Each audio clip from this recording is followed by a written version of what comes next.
Okay, this video is called Archimedes, the hero of Syracuse, of ancient Greece, and also how Archimedes and the Greeks fought the Romans.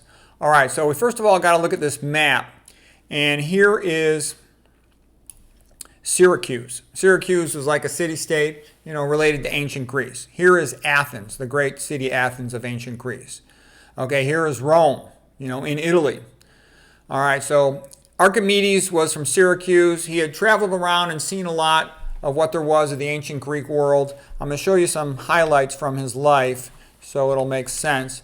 Here is where the king had asked him to figure out the volume of the crown and how much it weighed and the density and whatnot. And Archimedes was taking a bath. He wasn't sure how to figure it out, but he saw when he himself sat into the bath, it displaced the water upward, and that indicated how he could calculate the volume of it by measuring the displacement of the water. So he jumped out of the bath screaming, "Eureka, Eureka, I have found it. I have found the way to measure the volume." And here it is just showing it in a simpler sense.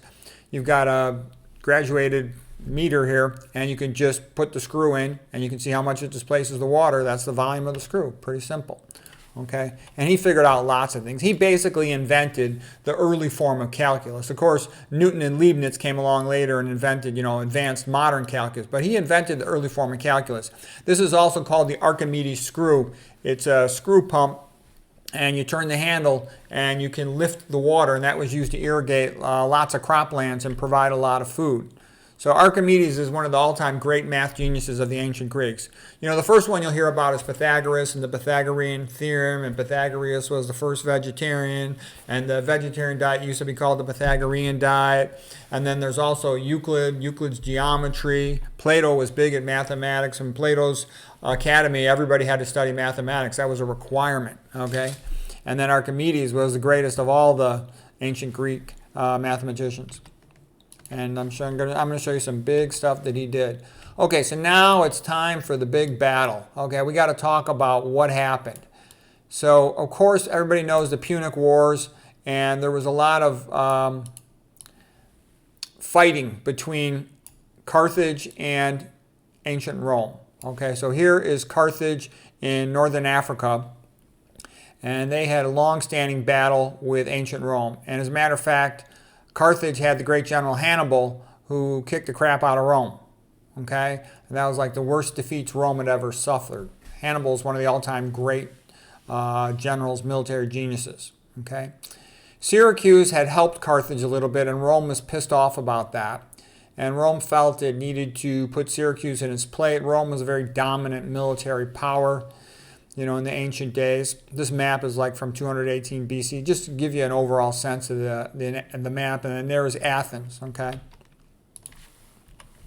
Now, this is just a picture illustrating some of the things that Archimedes did. So Archimedes was from Syracuse, and he was put in charge of the defenses of Syracuse. He devised a claw system, like a grappling hook that could latch onto the Roman boats and tip them over. It was rather an incredible thing with his pulley systems. He devised a system of like crossbows to fire arrows at the Roman ships.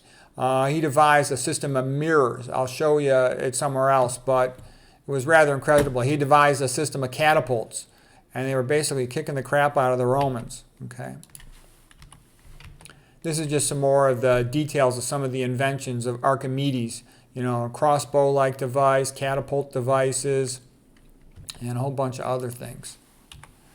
Okay, there's just one more painting of Archimedes. The guy was a great math engineering genius of ancient Rome. He devised a system of mirrors, kind of like a primitive laser, to concentrate the sun's light, energy, and heat to burn the Roman boats.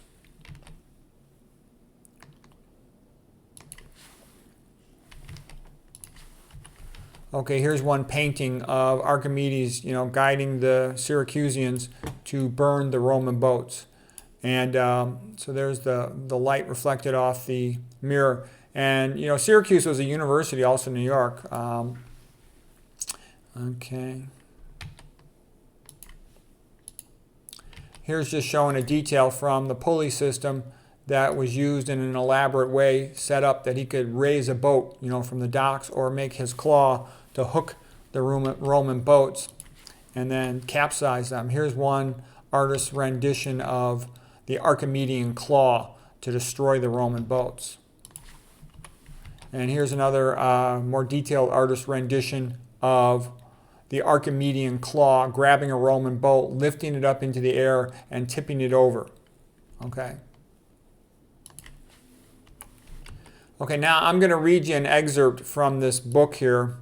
This is called The Cave and the Light by Arthur Herman. I've read tons of history of philosophy. This is the best one ever written. It's by far the best one ever written. And he's going to quote actually an ancient Greek historian named Polybius. So Polybius, this is his writing about Archimedes' defense of Syracuse. There was a new regional power in the central Mediterranean basin, the imperial republic to the north, Rome. Breaking Syracuse to its will was the key of Rome's hegemony over Sicily and the rest of Italy. And in 214 before Christ, an enormous Roman fleet and army gathered at the entrance to the harbor. Syracuse went to its battle stations, and its most famous citizen, Archimedes, now in his 70s, sprang into action. The best description of what happened next is by the Greek historian Polybius. He wrote it not long after the siege of Syracuse, when some of the participants may still have been alive. He tells of how the Syracusans put Archimedes in charge of constructing their defenses, and how he laid them out so that everything was ready at hand and could respond to any attack by the enemies with a counter move. The Romans were hardly amateurs when it came to besieging cities. Their plan was a simultaneous land and sea assault, with boats equipped with massive mobile siege towers, rowing up to storm Syracuse's walls. However, as Polybius relates, Archimedes had constructed artillery, which could cover a whole variety of ranges, so that while the attacking ships were still at a distance, he scored so many hits with his catapults and stone throwers that the Roman general Marcus Claudius Marcellus had to call off the attack before his men had reached the walls. On the landward side, the Romans fared no better. Their main objective was the eastern hexaply gate, but at every attempt to get scaling ladders and grappling hooks up the gate's walls, they met a hailstorm of fire from the catapults and the other war engines that Archimedes had devised. Stunned and exhausted, the Roman legionnaires finally had to retreat. The desperate Romans then tried a night attack, but Archimedes was waiting for them. As the Roman triremes glided up in the darkness, great wooden beams suddenly swung out from the walls of the harbor and hovered over the water. A range of catapult stones drove the Roman marines back from the bows of their ships, while grappling irons attached to the chain pulleys and dropped from the hovering wooden beams. At Archimedes' command, each engineer in charge of a beam then seized the prow of the ship, like an eagle or a hawk seizing its prey. When Archimedes' engineers were sure that they had a good grip, they pulled down on the lever controlling the beam's pulley. With a powerful jerk, each Roman ship was lifted up by its prow and made to stand on its stern. As the Romans on board jumped for their lives, the pulleys would suddenly be released. The result that some of the vessels keeled over and fell on their sides. Polybius relates, and others capsized, while still others hit the water so hard they began to flood and become useless to steer. All the same, a few intrepid Roman ships managed to get close enough to the walls to avoid the catapult barrage, and as the Roman troops made ready to jump ashore and begin their attack, it was a tragic mistake. Archimedes had carved out a series of loopholes along the city walls, and as the Romans scrambled for the shore, Syracusans opened up with scorpions, the ancient iron dart Gatling guns, another Archimedes' invention, which fired one after another devastating volley into the Roman ranks. The men screamed as they died under the deadly curtain of fire. The handful who reached the foot of the walls found themselves bombarded by rocks and beams thrown from above. Marcellus, realizing his attack had once again failed, sounded the retreat. Thanks to the efforts of a single old man, the Romans were beaten and demoralized. The Romans began to believe they were fighting a supernatural enemy, Polybius says, as they found themselves constantly struck down by opponents whom they could never see. Each time they tried to move their siege engines towards the walls, a volley of catapult arrows and stones greeted their advance. Each time their ships entered the harbor, the great grappling hooks swung down and scattered the mighty triremes as if they were toy boats. When they fell back to count their losses, Archimedes' machines continued to harass their retreat. According to Marcellus's biographer Plutarch, things had gotten so bad that each time the Romans saw a piece of timber or rope appear above the Syracuse walls, they would cry, "Look! Archimedes is aiming another one of his machines at us," and they would turn and run. Marcellus decided there was no way to take the city by storm. Archimedes uses my ships to ladle seawater, he grumbled to his officers. He decided that instead the Romans would wait it out and hope a blockade of the harbor could starve the Syracuse into submission. They did not have to wait long. Few ancient sieges ended by taking the city by force. Most ended with the besieged population starved into cannibalism and then submission or betrayed by one of their own, usually at night. The lock on a crucial gate left deliberately open, a party of enemy soldiers entering the side door in the walls, or a barred window open from inside in the dead of the night, a local prominent citizen who decides the enemy's victory will be his own opportunity for gaining power, and who bribes a guard to look the other way. That was how most ancient sieges ended, and so it happened with Syracuse. Marcellus noticed a particular tower which was carelessly guarded, perhaps deliberately, into which he could infiltrate his men unobserved. One night, as the Syracusans were celebrating a feast day in honor of the goddess Artemis, the Romans stormed the tower and burst into the city. Archimedes' triumph had been short-lived. Marcellus had wanted to spare the magnificent ancient city and to capture it intact. His men and officers, however, were hungry for loot and blood and had demanded their age-old right to plunder the captured city. Marcellus gave way. Although he wept at the thought of the Syracuse fate, according to Plutarch, and how its appearance would be transformed in a few hours as the soldiers plundered it. At one point, however, he was absolutely adamant. Take Archimedes alive. So the Roman legionnaires poured out into the Syracuse streets and looted and raped and murdered their way across the city. A handful of picked soldiers passed along the smoke-filled, blood-strewn alleys looking for Archimedes' house. They found it in a quiet corner and bounded up the steps. Archimedes had not heard the screams of his panicked fellow citizens. He was not even aware that the city that he had defended so skillfully had fallen to the enemy. He was sitting in a chair, absorbed in a geometric problem that he had drawn in a sand table on his desk. He did not even notice the Roman soldiers entering the room. A legionnaire stood behind Archimedes' chair and prodded him with a blood-stained sword. The old man looked up, startled and angry, and said, "Do not disturb my circles," he shouted. The soldier snapped. Perhaps he was exhausted from the terrible siege and carnage. Perhaps he was pumped from adrenaline from the sudden Roman victory. Perhaps he had seen too many of his friends and comrades killed by Archimedes' volleys of iron darts and thrown down and drowned by his great grappling hooks. Whatever the reason, a single lethal lunge, he killed the old man where he sat.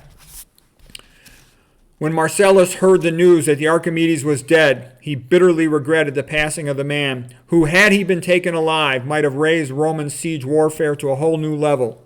He abhorred the man who had killed him as if he had committed an act of sacrilege. Plutarch tells us, and he sought out Archimedes' relatives and treated them with honor. Science had its first great hero martyr, and the power of technology to move and shape events was firmly fixed in the Western imagination. So that's the story of Archimedes from this great book, The Cave in the Light. I'll just show you a couple more pictures of this. So here is the stupid soldier who killed the great genius Archimedes. The Death of Archimedes by Thomas de George. And here is the painting by Raphael, The School of Athens in 1511. And you can see all kinds of the great ancient Greeks here. There's Plato pointing up to the skies, the perfect forms. He's standing next to Aristotle. So Aristotle's got a copy of the Nicomachean Ethics. He's got the Timaeus. Plato does. Aristotle's got the Nicomachean Ethics. He's a biologist. He points down to the ground. Be practical. Let's look at empiric evidence. There's Socrates debating something with Alcibiades. There's Heraclitus or Michelangelo. Diogenes, the great Greek philosopher. Okay. There's Euclid doing his geometry, and there's Archimedes doing his geometry. Okay, so it's a magnificent panorama of ancient Greek geniuses and scholars with a background in Roman architecture. It's beautiful, and Archimedes was honored here. And what I'm also getting at too is this is how you should teach engineering and mathematics to young students, to show them the power of it, how interesting it is, how useful it can be for all kinds of things. So anyways, I think that's the last slide. I hope you enjoyed that Archimedes, the hero of Syracuse, fighting the Romans.